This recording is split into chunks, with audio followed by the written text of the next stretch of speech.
I give you some definite methods for practice. Use them for self-government. Remember that you will soon outgrow them. I give them to be outgrown, but use them until you can concentrate without these preliminary steps. Oral affirmations at stated periods have great power, and until you can concentrate without them, they are a necessary practice. After you have learned to concentrate silently, you will find great help in speaking the words on occasions where there is the necessity of a new mastery of some condition. In the beginning of my study 30 years ago, I would repeat the chosen words till I became unconscious. Tennyson says he went into a trance through repeating and concentrating upon his own name. You choose an affirmation in line with some desire. Talk to yourself in line of that desire. Place yourself in imagination in a chair opposite to yourself and talk to yourself. In imagination, see yourself there. If you are in the habit of doubting your ability in any line, tell yourself that you have power, that you are a child of God, that you can do anything. Keep at it till you begin to fill up with power, till you feel as if you had taken a stimulant. Take a case of absent treatment. You wish to heal. Go into a room by yourself. Sit down by lounge, couch, or bed. Imagine the patient there. See him or her lying there before you. Imagination is the creative faculty. Develop this power till you can feel that he there. Then talk to him as if he was there.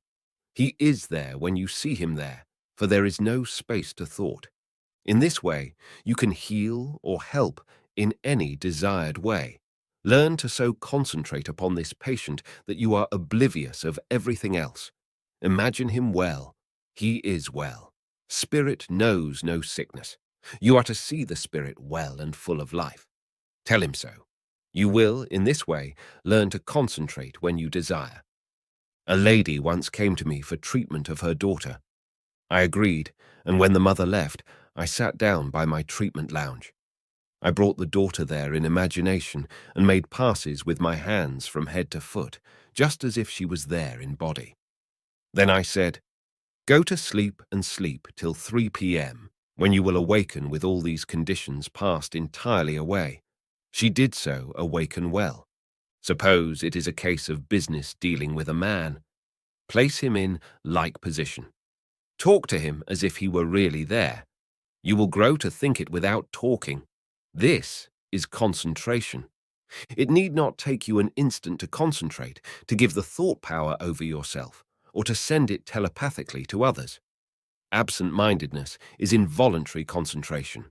Cultivate that condition so that you can enter it at will. Let it be voluntary concentration.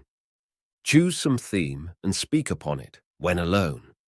Grow into the habit of losing yourself in thought and recalling yourself at will. When you wish to know anything, tell yourself that you know and let it come to you as you let go of the conscious thought. An illustration. I had an article to write today. Before I was fairly awake, it thought itself through my mind. After I dressed, I tried to recall it. The title included 3 subjects. I could not recall the last. The more I tried, the more it eluded me. At last I gave up and said, "Well, if it is necessary, it will come."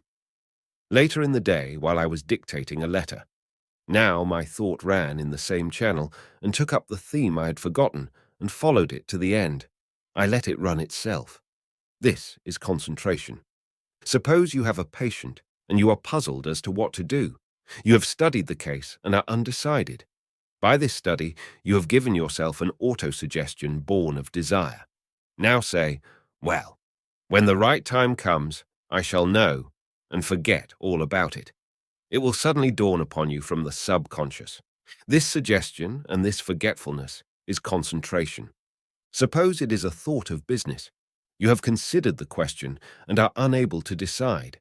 Tell yourself that at the right time, it will be clear to you. It will come when you let go of it. Thus, you are learning concentration. You wish to go voluntarily into the subconscious. Do the same. Tell yourself what you wish. Sit down and let that wish be the controller of the hour. Give up. Forget that you have made the wish. Forget that you have the desire or that you have given the direction. Let your thoughts take, without your conscious direction, the line you have previously desired. Practice alone will bring the power to do this. By a systematic application of the above, you will grow into a conscious control of your thought as you have heretofore, through necessity, grown into an involuntary control. You can readily concentrate when compelled in your business. Affirm that it is easy to concentrate at will and do it. Let the thought have full sway over you. I know of no other way to accomplish this but this. Pay attention to a chosen thought. It is a good plan to practice self-suggestion in going to sleep. Tell yourself you are sleepy and go to sleep on suggestion. Tell yourself you feel like yawning and let it yawn. Tell yourself that you are hungry and let the hunger come. Tell yourself that you wish some food and suggest the kind and let hunger for it come.